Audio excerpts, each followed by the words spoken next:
Un documentaire, je vous le rappelle, intitulé Pour un morceau de sucre, réalisé par Xavier Maribonneau et Dorothée Lachaud dans la collection Archipel La Contre-Histoire. Alors avec nous, Ahmed, ce soir sur ce plateau, nous avons des invités. Oui. On va commencer par Ahmed Al-Malik, qui est chanteur, artiste, slammer. Et puis également Pascal Blanchard, vous êtes historien et chercheur associé au CNRS. Et Martin Ivernel, qui est enseignant d'histoire et géographie et directeur des collections Attier, aux éditions Attier, c'est cela? Martin Ivernel qui a également dirigé et rédigé une partie des programmes scolaires consacrés à l'histoire de l'esclavage. Et d'ailleurs, le thème du documentaire que nous avons vu ce soir est en plein, si je puis dire, programme de 5e, puisqu'il parle des questions économiques, de la manière dont, et de 4e, dont les plantations se sont installées, et tout ce processus économique qui a conduit également à l'esclavage. Des lycéens sont avec nous, vous l'avez vu, c'est le principe de cette émission, face à la classe, des lycéens du lycée international Saint-Germain-en-Laye, du lycée Condorcet, du lycée Paul Robert. Merci d'être avec nous, merci beaucoup de participer à cette émission. Vous allez nous poser des questions, si je puis dire, à la place des téléspectateurs aujourd'hui. Vous allez représenter tous les téléspectateurs et nous poser les questions qui vous ont inspiré suite au visionnage de ce film. Pierre, bonjour. Première question, bonjour. La commémoration de l'abolition de l'esclavage est-elle une référence familière pour les Français de la métropole? Pascal Blanchard. Non, on ne peut pas dire que ce soit familier encore, dans le sens où c'est quelque chose d'abord d'assez récent. Il y a à peine une dizaine d'années où les Français de métropole, on va dire, de l'Hexagone, non pas de nos outre-mer, mais d'ici, déjà entendent parler régulièrement, tous les ans, au mois de mai, d'une commémoration. Donc c'est assez neuf. C'est assez neuf dans le champ commémoratif français. On est habitué au 11 novembre, on sait ce que veut dire le 8 mai 45, on connaît quelques dates qui sont fondatrices de notre République, mais le 10 mai, c'est une date qui commence à peine à être entendue. Et je pense que si on interrogeait, vous et moi, les 100 personnes dans la rue, peut-être 3-4 seraient exactement, ici à Paris, à Marseille ou à Lyon, ce qui se passe, ce qu'on commémore, à quoi on pense quand on parle du 10 mai. Vous le saviez, Pierre, ou pas? Non. Je voudrais savoir aussi si cela a une importance plus grande en Outre-mer, si on a des jours fériés pour le 10 mai en Outre-mer. Alors c'est différent, la commémoration en Outre-mer n'a pas la même signification. D'abord, le 10 mai n'a pas forcément la même signification si on est en Guyane, si on est à La Réunion, si on est en Guadeloupe ou en Martinique. Le 10 mai a été choisi comme une date globale. Elle ne veut pas forcément dire que dans chacune de ces îles, elle a le même signifiant, puisque l'abolition n'a pas forcément toujours été au même moment en fonction des îles. Le 10 mai, c'est la commémoration nationale de l'abolition de l'esclavage. Elle a été choisie en fait, comme personne n'arrivait à se mettre d'accord sur une date, il a bien fallu avoir une date commune. Donc déjà, c'est ce qui explique que dans chacun de nos territoires, régions d'outre-mer, on ne peut forcément pas être toujours en phase avec cette date. Il y a une date plus locale et cette date nationale. Mais depuis très longtemps, parce que ça faisait partie de la tradition, je dirais, de ces territoires, de réfléchir à l'esclavage, d'en parler. Pour autant, c'est nouveau de s'inscrire dans une commémoration nationale. Ça veut dire qu'on se dit au moment où on en parle, par exemple à La Réunion, où on en parle en Guadeloupe, on en parle aussi à Paris. Et d'un seul coup, ça prend un sens beaucoup plus important. C'est que la nation, ce jour-là, réfléchit aussi sur ce qui s'est passé et sur ce qu'a constitué ces îles. Et jusqu'à maintenant, ça n'avait pas lieu. On va dire qu'avant, on avait une mémoire restrictive. Aujourd'hui, on a une mémoire collective. Tout le monde pense à la même chose au même moment. Abdelmalik, cette commémoration, pour vous, représente quelque chose aujourd'hui? Pour moi, c'est important parce que ça participe, comment dire, à une forme de cohésion nationale, d'histoire commune, enfin en tout cas de rentrer dans quelque chose où tout d'un coup, toutes les composantes de la communauté nationale, toutes les composantes sont considérées. C'est une reconnaissance? C'est une reconnaissance. Moi, j'ai vraiment le sentiment que pour qu'on puisse véritablement construire ensemble, on doit reconnaître j'ai envie de dire la douleur de chacun, c'est la douleur de tout le monde d'une certaine manière, et ça concerne véritablement l'histoire, et ça fait partie d'une sorte de ciment en termes j'ai envie de dire de peuple, de communauté dans son ensemble. Donc c'est important. Étienne, question? Oui, quel pays aboli l'esclavage en premier? Ah, Martin Hivernel. C'est le Royaume-Uni qui abolit l'esclavage en premier, donc qui donne effectivement bien avant la France, puisque la France est née en 1848, donc au début du 19e siècle. Alors, ceci dit, il y a déjà eu une tentative d'abolition de l'esclavage en France, sous la Révolution française, mais il a été rétabli en fait par Napoléon. Il faut attendre 1848 pour que l'esclavage soit vraiment aboli. Donc c'est l'Angleterre, qui était par ailleurs le principal pays avec ses grands ports dans le commerce de l'esclavage. Alors pourquoi est-ce qu'on n'a pas choisi la date britannique pour l'abolition de l'esclavage? C'est parce qu'on n'est pas encore rentré dans quelque chose qui s'appellerait une histoire universelle. En gros, c'est très très rare d'avoir des dates. Tu vois, le 8 mai 1945 est une date qui pour toute l'Europe signifie la fin de la Seconde Guerre mondiale. Aussi bien en Russie qu'en Europe ou qu'aux États-Unis. Là, il y a quelque chose de commun, parce que cette guerre a été commune. Mais l'esclavage, chacun a encore cette vision qu'il appartiendrait à chacune des nations dans une histoire qui serait propre à ces nations. Les Danois ont leur histoire, les Espagnols, les Brésiliens, les Américains. Ils n'ont pas toute l'histoire américaine et l'esclavage. Donc chacun regarde encore ça à l'aune de sa propre histoire nationale. On n'est pas encore rentré dans une dimension où les commémorations internationales dépasseraient les commémorations nationales. Ce n'est pas encore une histoire universelle, d'une certaine manière. Beaucoup de questions. Benoît? Comment l'homme en est venu à l'esclavage? Ouf. Ou qui va se lancer là? Alors, on va peut-être prendre l'avis d'Abdelmalek là-dessus. Selon lui, c'est une question de philo. J'ai envie de demander aux historiens d'abord de nous éclairer. Mais vous pourriez écrire une chanson là-dessus. On pourrait écrire véritablement une chanson. Oui. Une chanson. Mais à votre avis, comment vous le sentez? Qu'est-ce qui peut pousser l'homme à faire qu'un autre homme puisse être considéré comme un objet? Mais à partir du moment où on éprouve un espèce de, d'abord personnel, et puis si on répand ça à une sorte de sentiment de supériorité, où tout d'un coup on nie l'humanité à l'autre, et ben à partir de ce moment-là, ça devient comme une espèce d'évidence, j'ai envie de dire malheureusement. Et ça, j'ai le sentiment qu'à partir du moment où on n'est pas dans dans une reconnaissance de l'autre, rapport à l'humanité justement, ben tout d'un coup ça devient possible, ça devient malheureusement possible. Pascal Blanchard. C'est aussi un rapport de force. L'esclavage, c'est lié aussi à la notion de propriété. C'est lié aussi au fait que les hommes, à un moment, s'arrêtent d'être en transhumance et s'installent quelque part. Au début, on ne s'est pas tout de suite dit on va faire des contrats de travail avec des feuilles de paye pour payer les gens. C'était beaucoup plus facile de les obliger par la force à travailler que d'imaginer qu'on allait les payer pour travailler. D'ailleurs, l'argent n'existait même pas. Donc, le rapport de force, c'est aussi, par exemple, quand il y a des guerres, au lieu de tuer ton ennemi que tu as fait prisonnier, tu le mets en esclavage. Donc, c'est quelque chose qu'il faut réintégrer dans des sociétés qui étaient souvent en conflit. Et notamment, les premiers esclaves ont souvent été les prisonniers, soit de ces conflits, soit des razzias qu'on faisait sur les territoires des autres. Et en même temps, l'esclave est une richesse. À l'époque, il n'y a pas de monnaie. Posséder un esclave, en posséder 1000, c'était aussi posséder une capacité, une puissance de produire, de semer, de récolter. Donc il faut l'imaginer aussi comme autant d'une capacité à s'enrichir.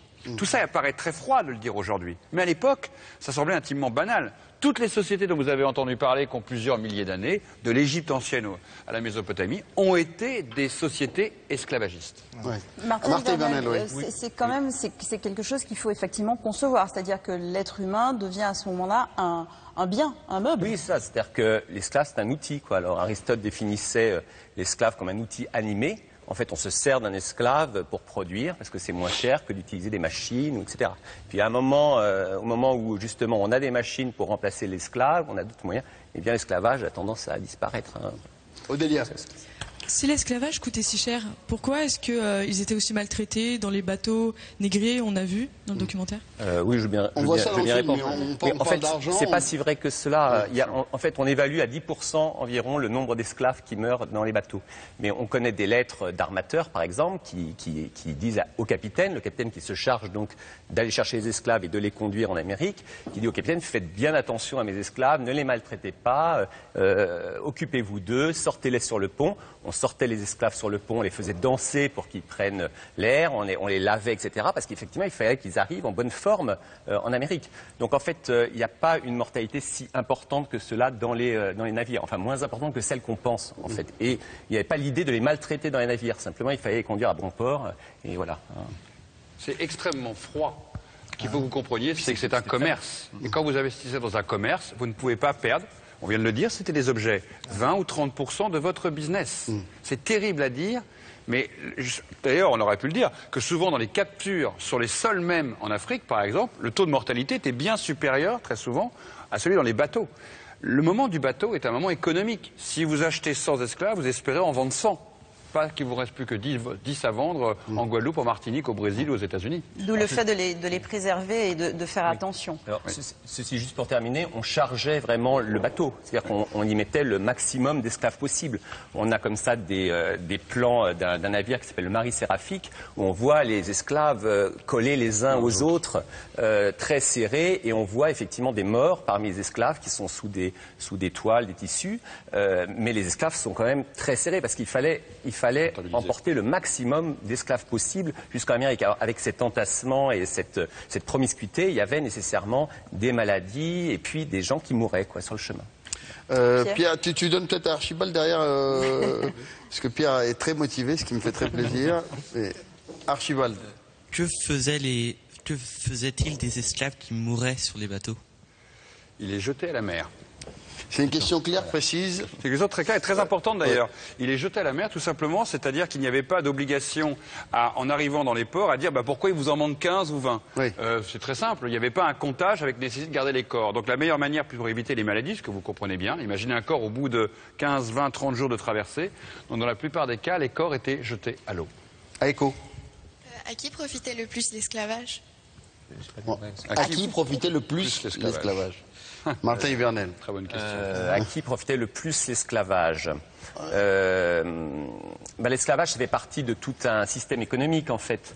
Donc, on va chercher des esclaves en Afrique, on les achète à généralement à des marchands d'esclaves. Enfin, ça n'était pas les capitaines des navires eux-mêmes qui allaient chercher les esclaves. Ils arrivaient à un lieu précis, ils achetaient les esclaves qu'on leur apportait. Ensuite, ils allaient les vendre.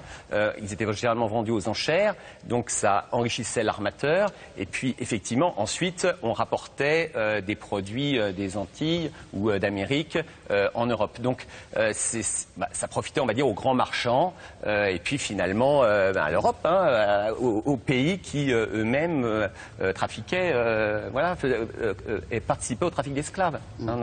Martin Hivernel, est-ce que ça veut dire qu'en même temps, l'esclavage, pour reprendre un petit peu aussi la question d'Aiko, ça a aussi profité à l'Afrique?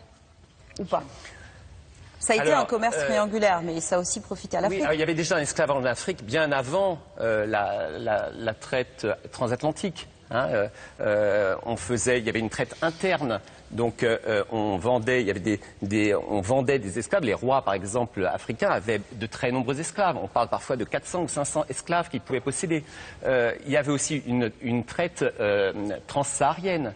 Donc on traversait ça jusqu'au du 5e au 19e siècle, du 7e au 19e siècle. Donc il y avait déjà tout un trafic d'esclaves qui existait en Afrique, mais ça n'avait jamais pris l'ampleur du trafic transatlantique, où là on a, sur une période très courte, on a un gros trafic d'esclaves.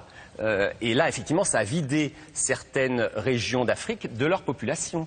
Est-ce que ça profite aux populations, ça profite à une petite minorité ou à une minorité parmi la population africaine? Mais ensuite, ça ne profite pas à l'Afrique en elle-même. On ne peut pas dire que ça profite à l'Afrique.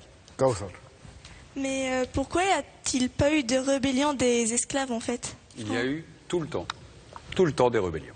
Il y a des rébellions, déjà, vous vous doutez bien, quand on vous attrape sur le sol d'Afrique après un conflit, vous tentez de vous sauver.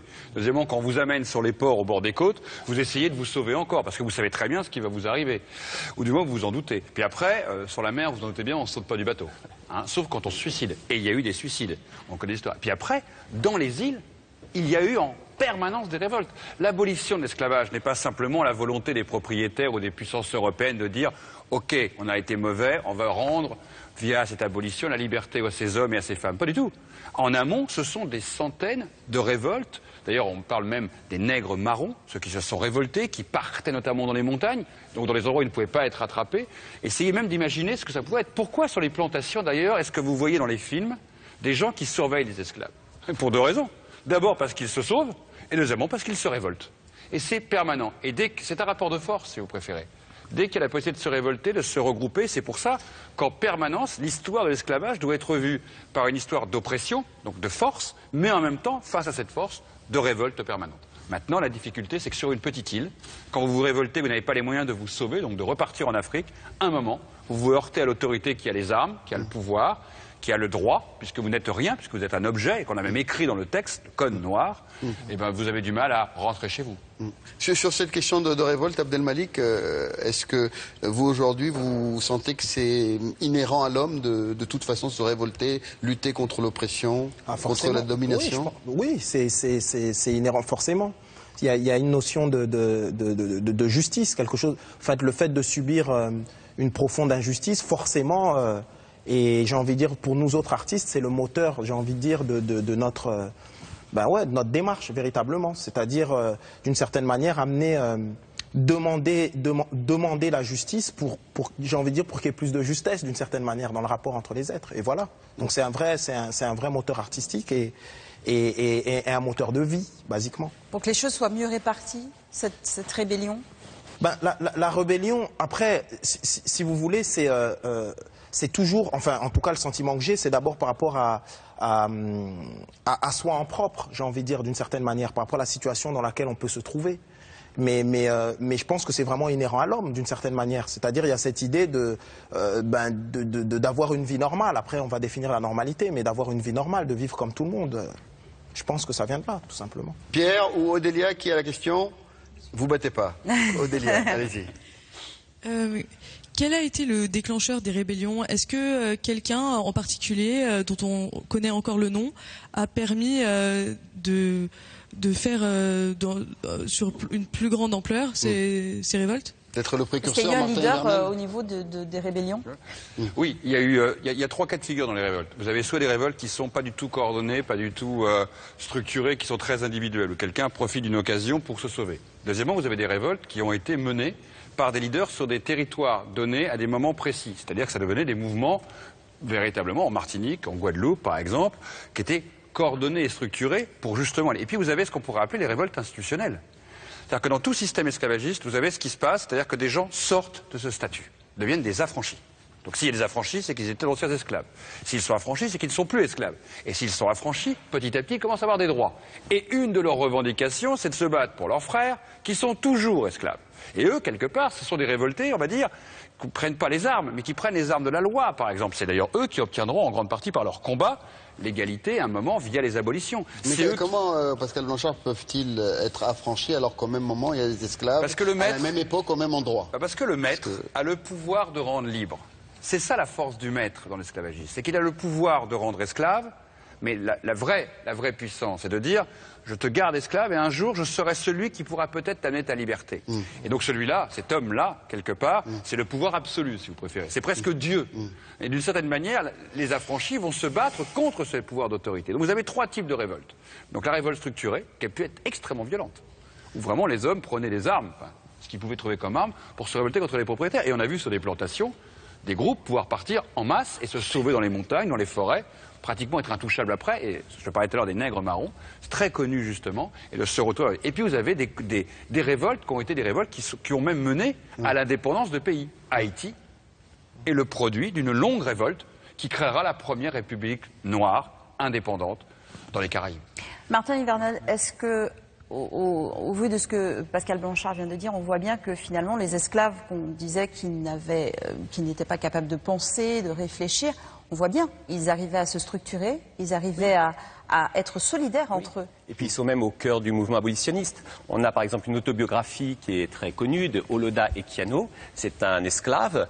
Alors on peut... Maintenant, on dit effectivement qu'il a un peu inventé le début de son histoire, mais disons c'est un esclave qui a été capturé en Afrique et qui fait le trajet en bateau, puis ensuite qui raconte sa vie aux États-Unis avant de racheter justement sa liberté. Donc il rachète sa liberté à son maître, et puis il rentre en Angleterre, et là il publie donc son autobiographie en 1788, je crois, ou 1789-88, je crois, et ce livre a un grand succès.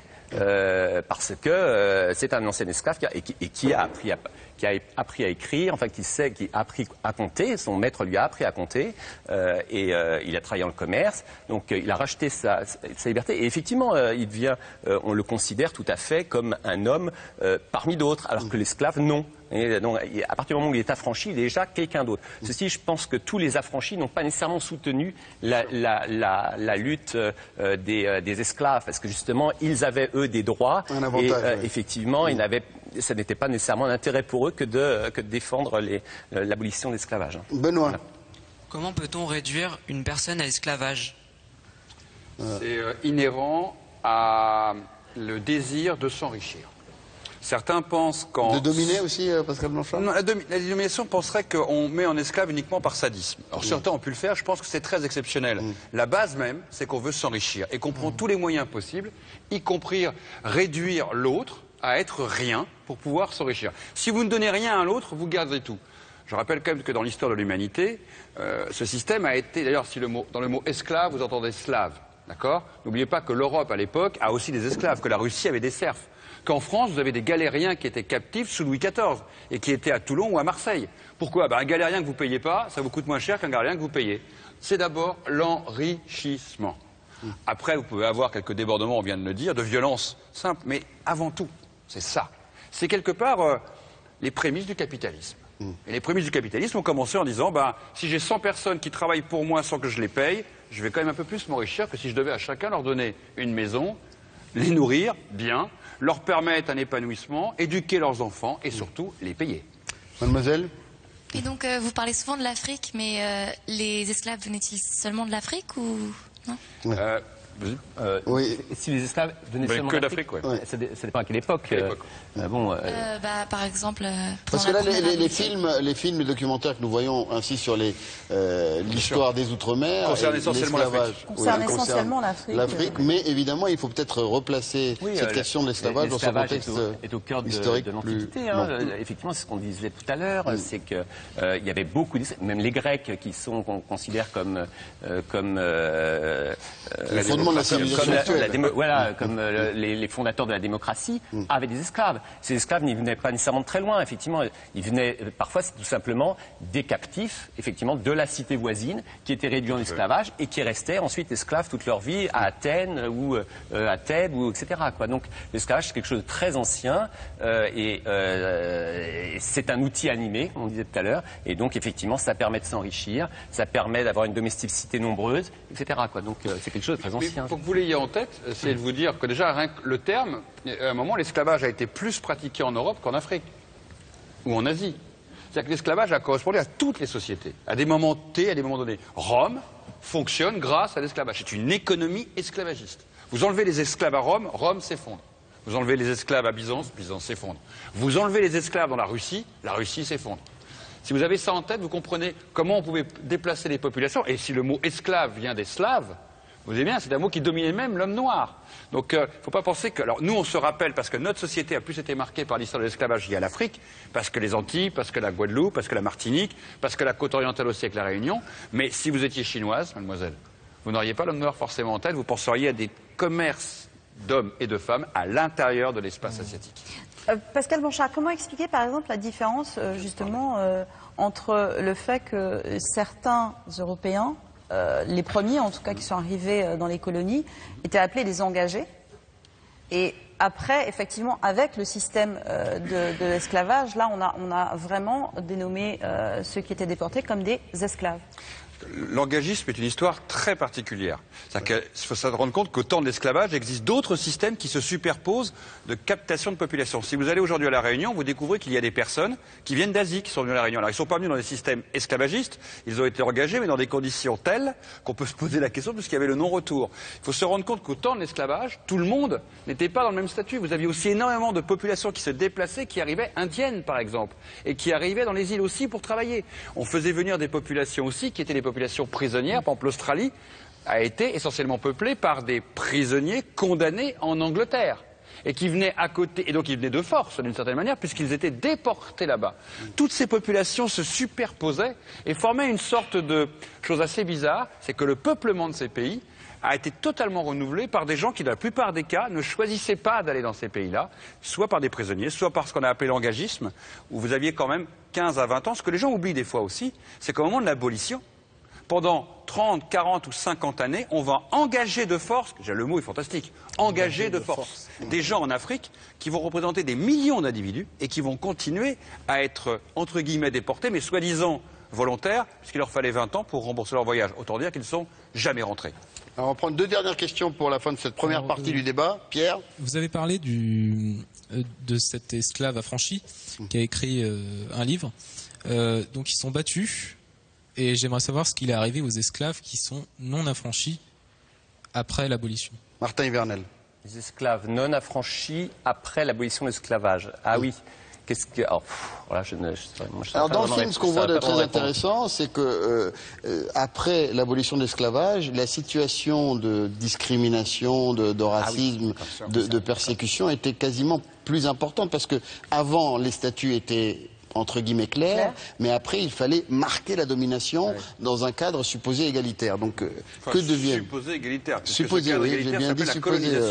Je rappelle qu'on n'est pas passé de l'esclavage à la démocratie, mais qu'on est passé de l'esclavage, colonisation, démocratie.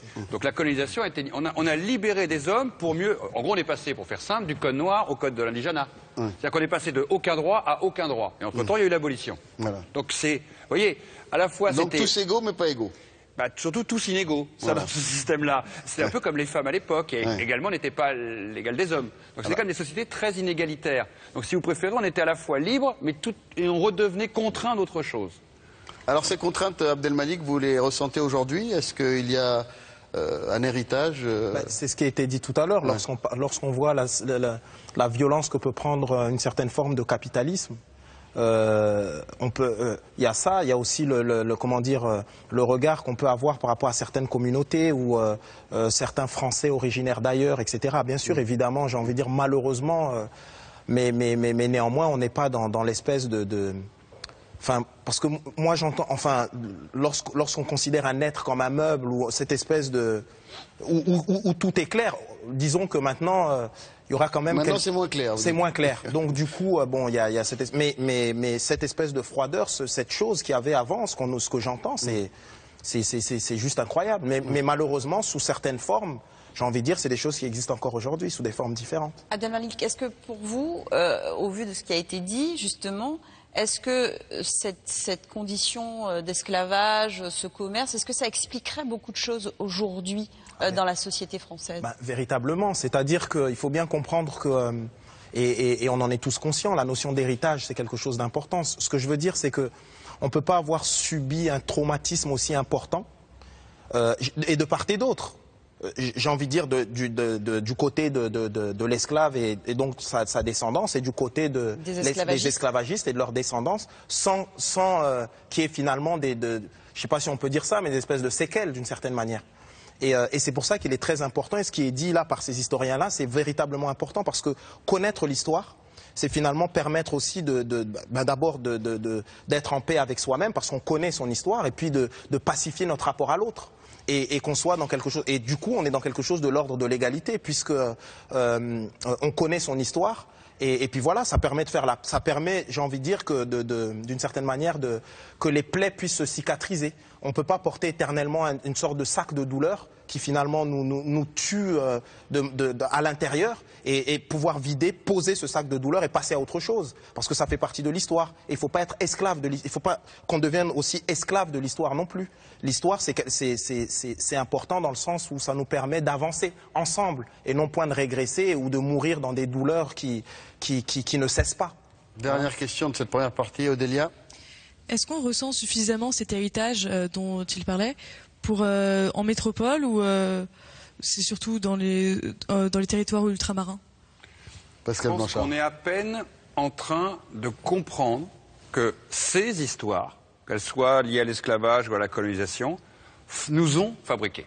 Quand je dis nous, c'est un nous collectif. Je suis autant le fruit de l'histoire de l'esclavage et des abolitions qu'il est le fruit de l'histoire des esclavages et des abolitions. Quelque part, mon histoire collective a besoin de parler de ce récit pour comprendre qui nous sommes aujourd'hui, parce que ce pays et pas simplement nos outre-mer, se sont constitués aussi. Si on s'est enrichi, le sucre, c'est pas simplement mettre un sucre dans un café. C'est l'enrichissement dans des grandes villes, au Havre, au Port, à La Rochelle, à Bordeaux, d'une industrie qui après a ramené de l'argent dans la société française, a fait que la France a été cette France conquérante au XVIIe, au XVIIIe siècle.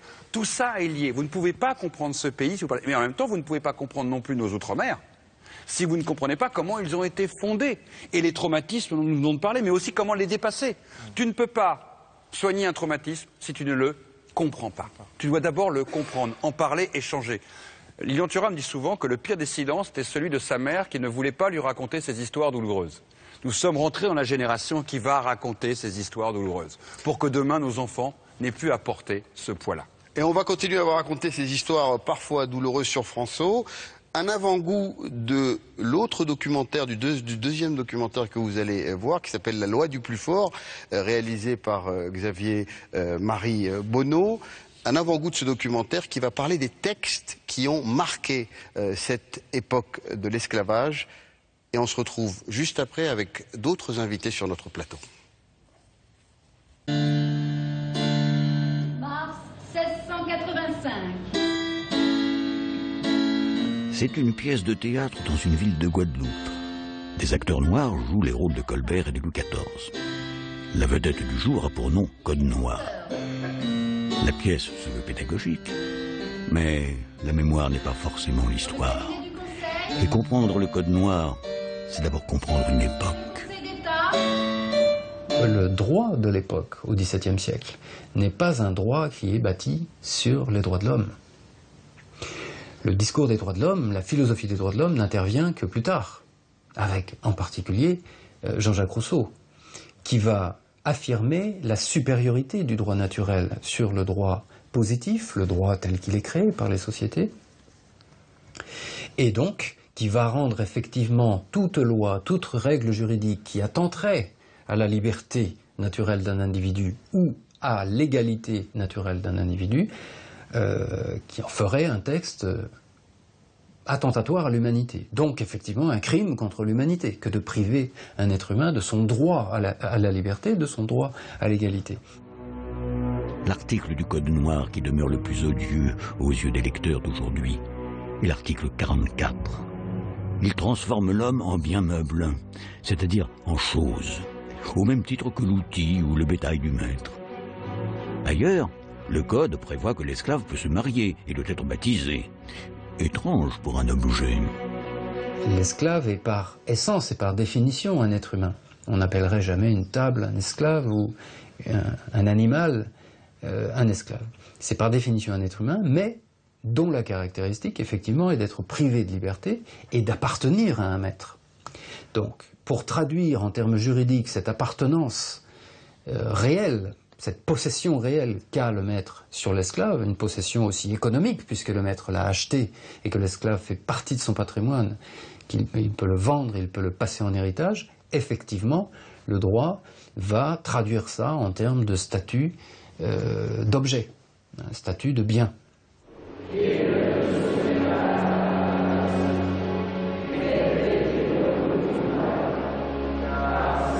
Article 2. Tous les esclaves qui seront dans nos îles seront baptisés et instruits dans la religion catholique, apostolique et romaine. Enjoignons aux habitants qui achètent des nègres nouvellement arrivés d'en avertir dans 8 ou plus tard les gouverneurs et intendants des dites îles, à peine d'amende arbitraire, lesquels donneront les ordres nécessaires pour les faire inscrire et baptiser dans le temps convenable. La loi du plus fort, donc un documentaire que vous allez voir juste à la fin de ce débat, donc restez bien avec nous, un documentaire exceptionnel sur cette question des textes, le fameux Code Noir. Alors avec nous ce soir, Nadia, François Durper, historien, qu'on ne présente plus, directeur de Pluricitoyen. Pluricitoyen. Oui.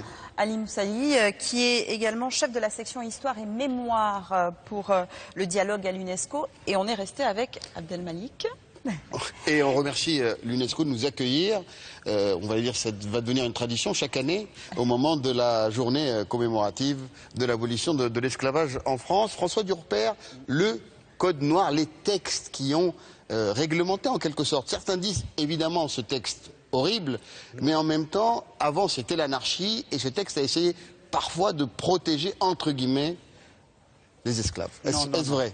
Non. Non, ça réglemente l'horreur, ça lit... Mettez-vous à l'aise, mettez-vous à l'aise. Je suis super à l'aise. Ah bon, d'accord. Je suis super à l'aise. Vous voulez pas vous mettre sur le dossier pour que les... Ah oui, carrément. Mais là, j'ai l'impression que je suis complètement... Non, mais là, on est décontractés, on est entre nous. Regardez, ils sont super sympas, les lycéens. Effectivement, Ahmed, le code noir, pendant très longtemps, on a dit non, c'est mieux parce que ça pose des limites.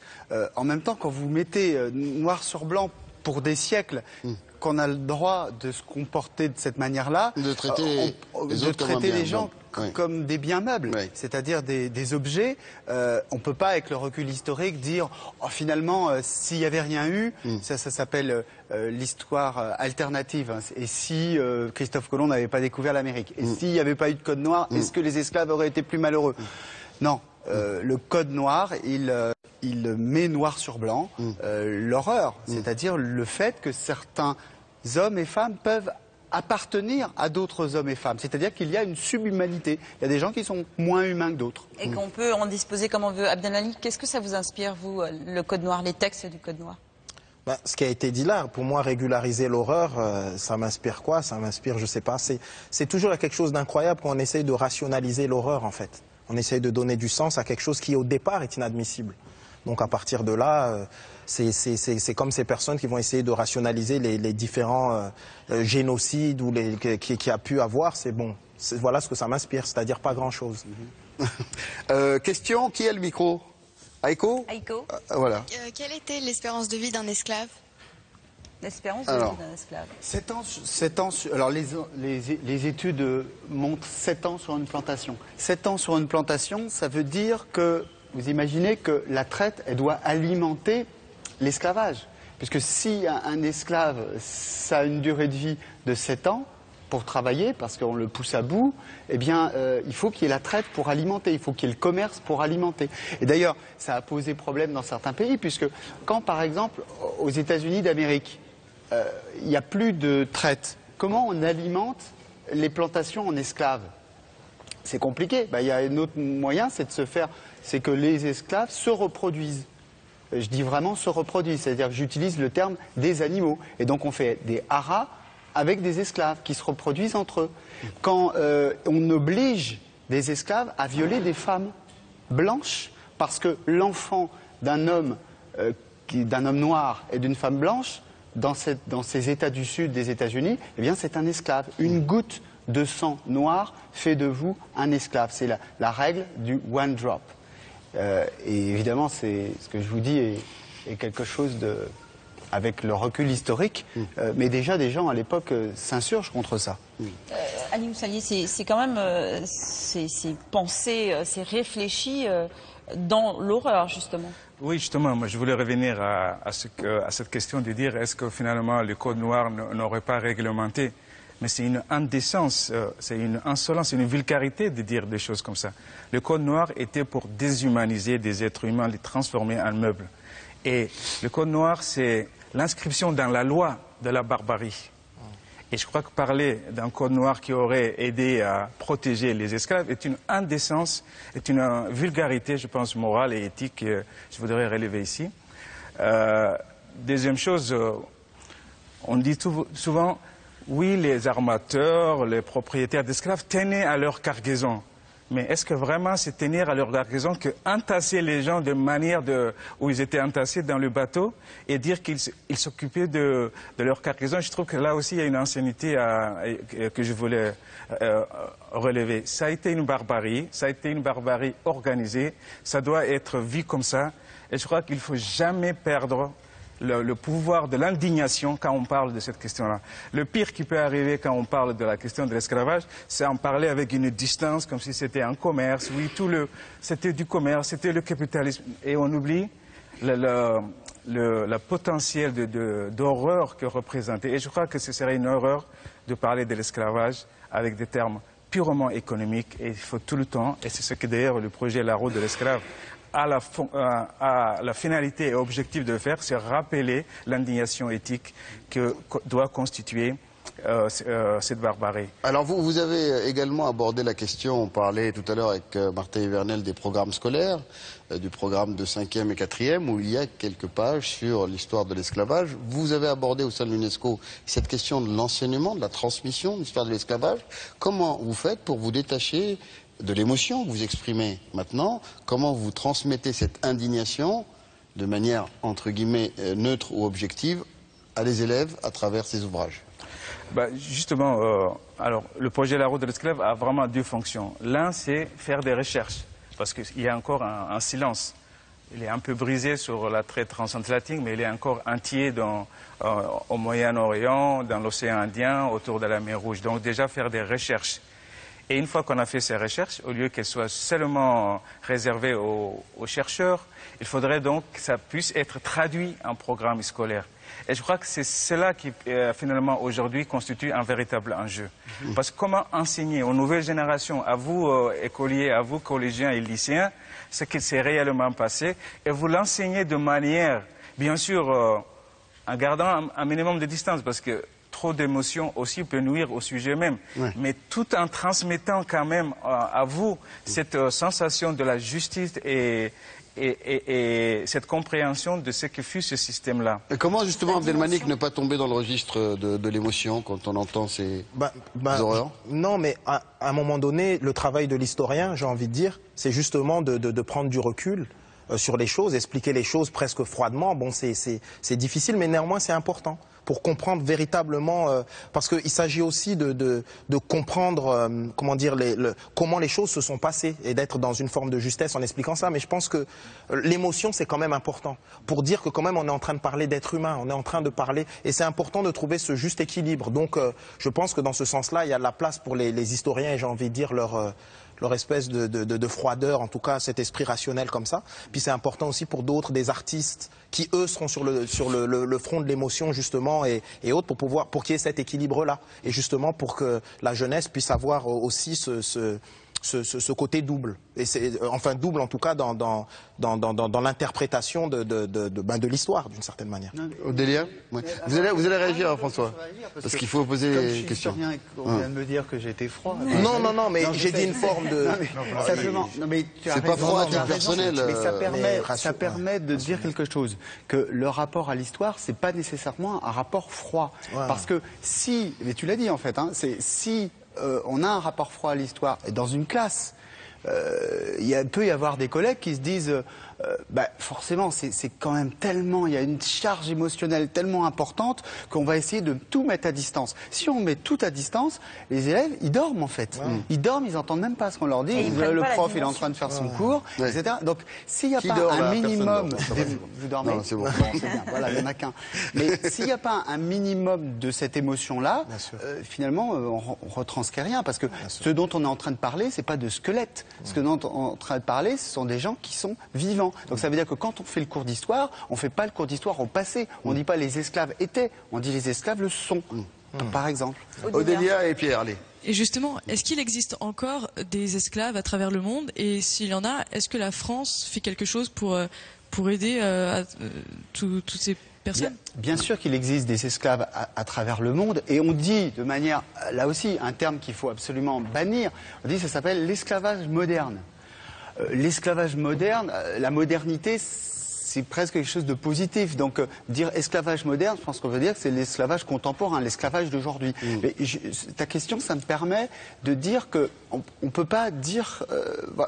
je ne contredis pas ce que tu as dit tout à l'heure, mais il y a eu beaucoup qui a été fait déjà dans les dernières années. C'est-à-dire que l'émission, il y a 2 ans, 3 ans, 4 ans, on aurait dit...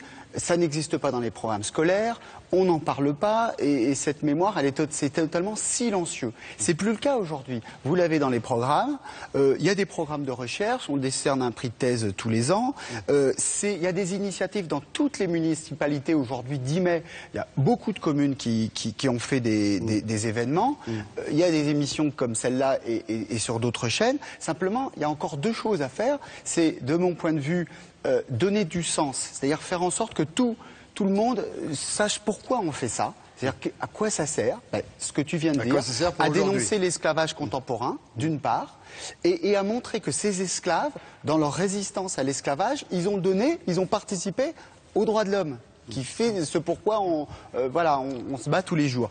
Et j'allais dire que pour ne pas être trop défaitiste, Ahmed, après j'arrête, pour pas être trop défaitiste, j'allais dire que toutes les dates du calendrier républicain pose ce même problème. Il ne faudrait pas croire qu'il n'y a que le 10 mai où il y a un problème pour dire aux jeunes à quoi ça sert. Le 14 juillet aussi, le 11 novembre aussi, le 8 mai aussi. Ça n'a pas plus de sens, il faut l'expliquer à chaque fois. Oui, moi je voudrais revenir, et je crois que vous l'avez dit, hein, Abdelmalek, il faut trouver le juste milieu. Je crois qu'histoire et mémoire, ce n'est pas pour rien d'ailleurs que notre section a ces noms, histoire et mémoire. Je crois qu'il faut enseigner l'histoire, il faut prendre la distance sans perdre de vue qu'il s'agit des êtres humains. Il faut aussi perpétuer la mémoire sans que cette mémoire dévore ce qu'il apporte aussi. Donc la mémoire aussi, il faut la manier. Donc la mémoire, c'est souvent l'émotion. Là aussi, il faut faire en sorte qu'elle soit un peu distanciée.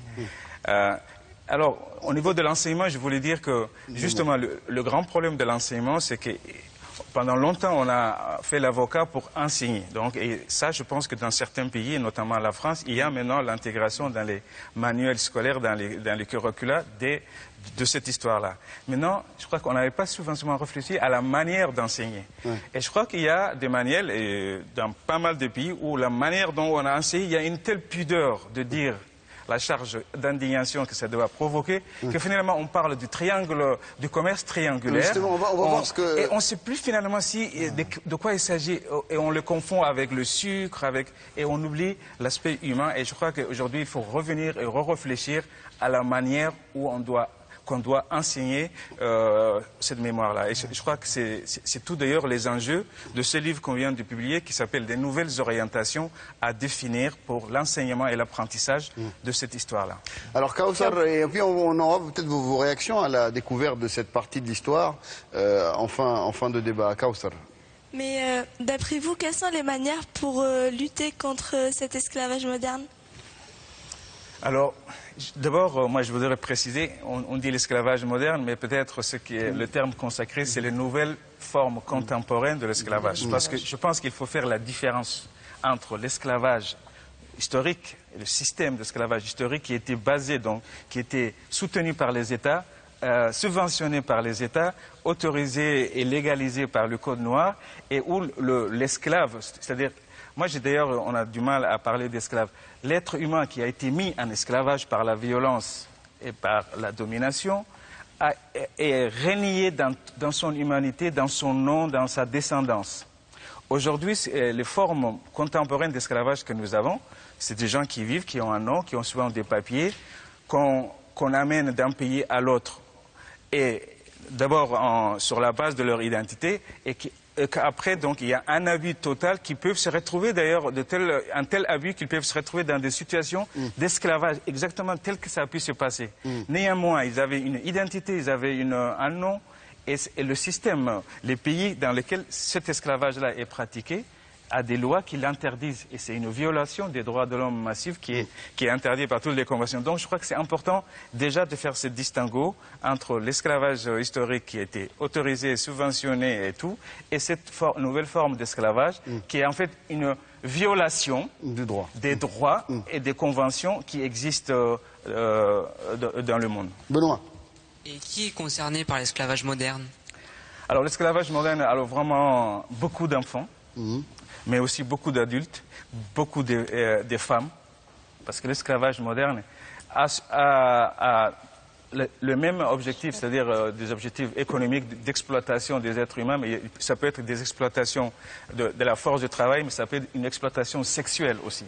Donc c'est vraiment des enfants, une bonne majorité des femmes, et vraiment de tous les pays, et de toutes les races, les groupes ethniques, et de toutes religions. C'est vraiment, ça concerne tout le monde, et ça se passe dans tous les pays du monde. Pas un seul pays n'est épargné par ce fléau aujourd'hui. Étienne.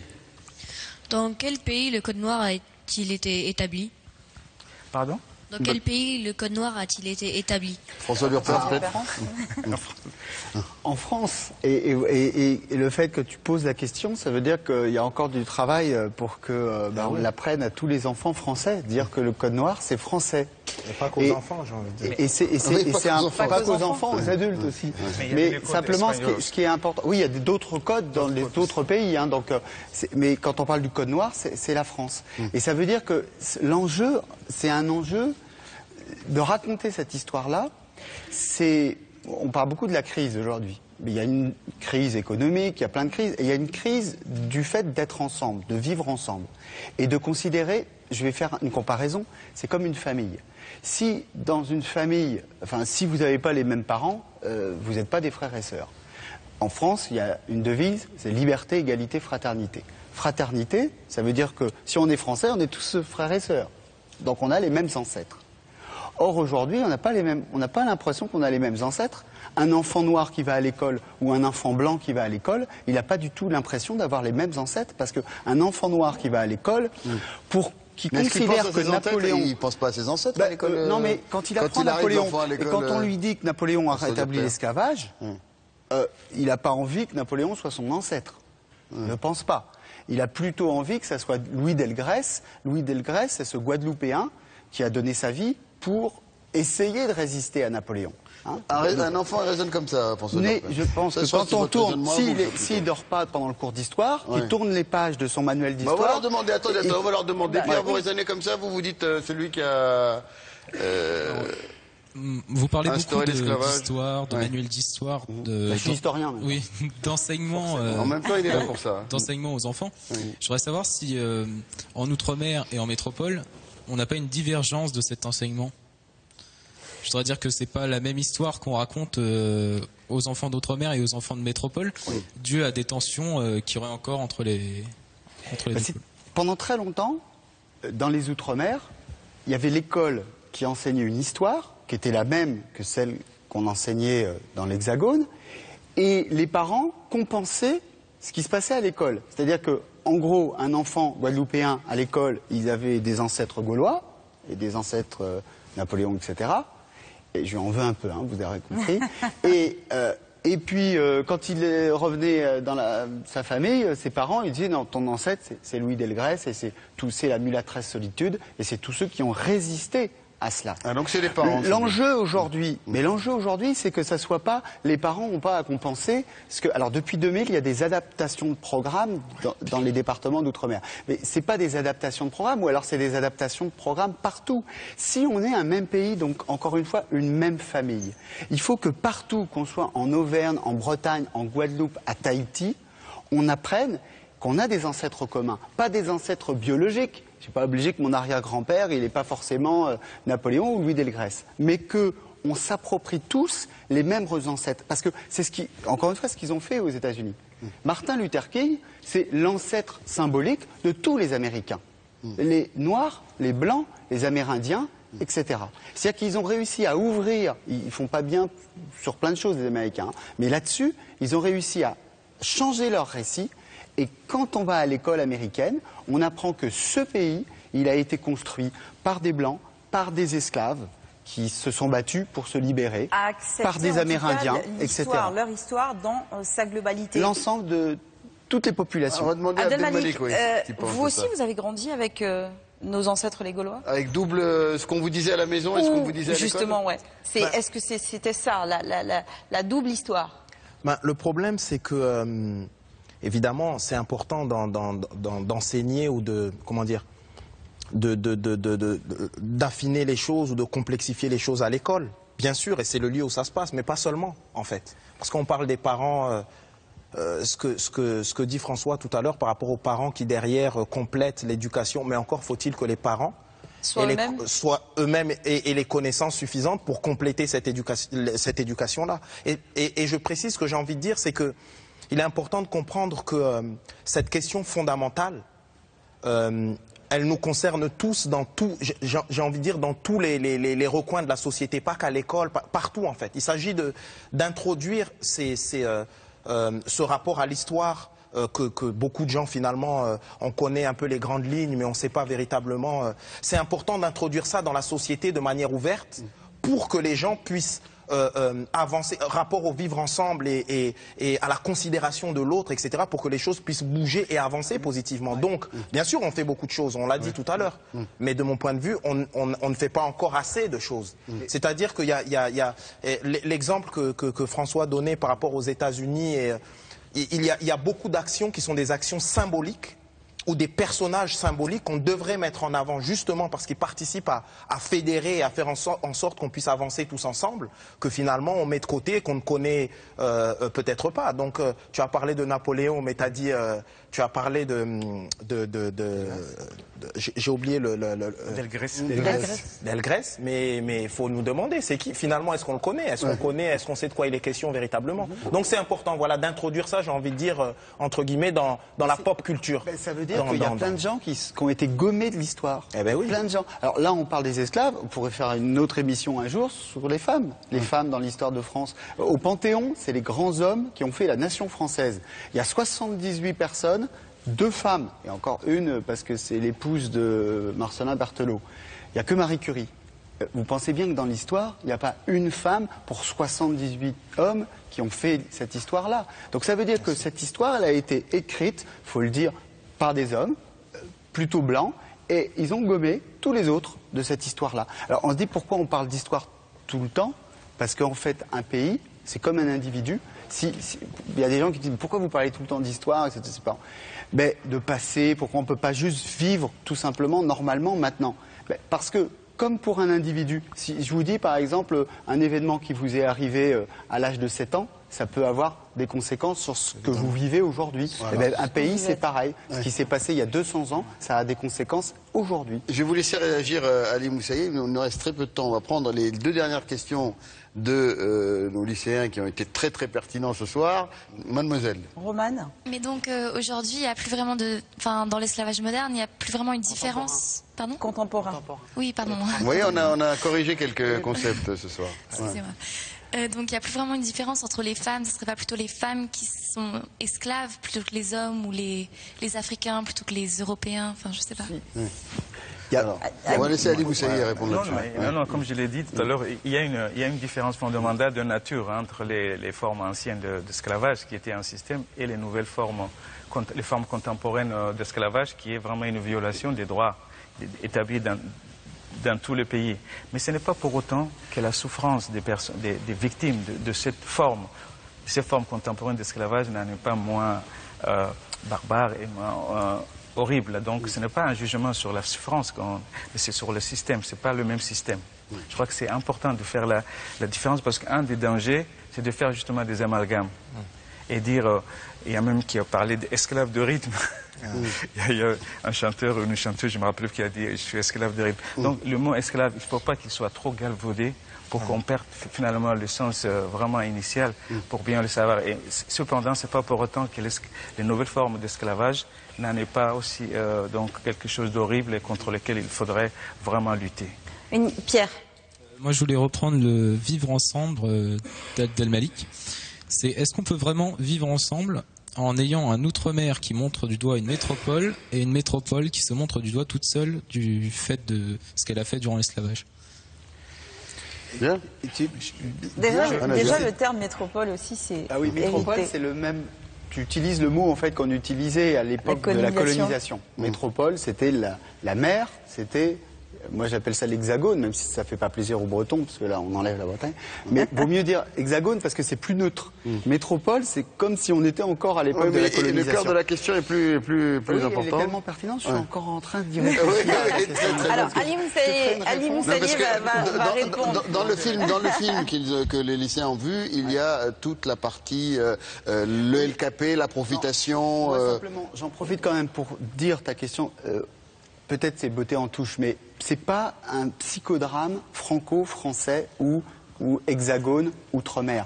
Ce qu'on a dit, on est à l'UNESCO, on a parlé de la route des esclaves, à Durban, on a dit c'est un crime contre l'humanité, c'était pas que la France, donc c'est pas une histoire. Vous avez vu les films Lincoln, Spielberg et Tarantino, Django Unchained, c'est un phénomène mondial. Parce qu'il y a beaucoup de gens, des historiens, plein de gens qui ont dit oh là là, voilà, nous on est en train de s'auto-flageller, les Français, sur cette histoire-là, et ailleurs on vit cette histoire tranquillement. Non, dans l'ensemble du monde, on se pose ce type de questions. Parce que dans l'ensemble du monde, ce sont simplement quelques-uns qui ont écrit le passé du monde. Aujourd'hui, ce qui se passe, c'est qu'on est dans un monde globalisé et donc on est tous ensemble pour réécrire ce qui s'est passé avant. Alors, on va laisser la minute qui reste pour Halim Saïd. Je pense que la question qui a été posée peut-être de manière maladroite, je crois qu'elle est essentielle. C'est-à-dire, ce que vous posez là, c'est vraiment la question de l'héritage commun. Qu'est-ce que nous héritons? Pourquoi aujourd'hui, comment, selon la métropole, c'est-à-dire l'Hexagone ou selon l'outre-mer, on n'a pas la même vision du monde? Je crois que c'est parce que c'est encore l'éducation. C'est parce que cette histoire-là, on en a fait l'histoire des Noirs, l'histoire qui concerne les Noirs. Alors les autres. On va le faire enseigner aux Antilles et aux Martiniques. Nous, ça ne nous concerne pas. Non, justement, c'est une histoire qui concerne aussi bien l'Hexagone que les gens d'outre-mer. C'est une histoire commune. Non seulement parce que cette histoire-là, le monde dans lequel nous vivons économiquement a été transformé et formé par l'économie de l'esclavage, mais en plus, tout ce que nous mangeons, la musique que nous écoutons, même les conséquences psychologiques, les comportements, les attitudes psychologiques que parfois on a sans le savoir, sont hérités de cette période-là. Donc, qu'on soit les descendants des victimes, les esclaves, ou qu'on soit les descendants des esclavagistes, nous portons cette histoire-là de la même manière, enfin, peut-être pas forcément de la même manière, mais nous le portons en commun. Et je crois que justement le mieux, c'est de le voir comme un héritage commun qu'on doit voir. Et c'est pour ça que moi, je suis contre le fait qu'il y ait une différenciation entre la manière d'enseigner cette histoire-là aux Antillais et aux Français de l'Hexagone. Elle doit être enseignée de la même manière parce que c'est une histoire commune. Et je crois que ça, c'est très important. Abdel Malik. Véritablement, c'est le sens de l'histoire. C'est l'histoire du connais-toi toi-même, finalement. C'est-à-dire que pour que véritablement on puisse avancer positivement ensemble, il s'agit de se connaître. Et puis, j'ai envie de dire, en France, c'est important aussi de mettre en avant des personnages historiques, symboliques importants, qui permettent de rassembler et non point de séparer. Voilà. Et tout ça, c'est des choses qui sont, de mon point de vue, des choses vitales en réalité. Voilà. Merci. Nous allons voir ensemble le deuxième documentaire de cette soirée, La loi du plus fort, réalisé par Xavier Marie Bonneau. Un documentaire qui revient sur les textes majeurs qui ont marqué l'histoire de l'homme noir, le Code noir dont on a parlé durant ce débat, les textes d'Aimé Césaire, de France Fanon, d'Édouard Glissant. Et on se retrouve pour clore ensemble cette soirée sur l'histoire et la connaissance de l'esclavage.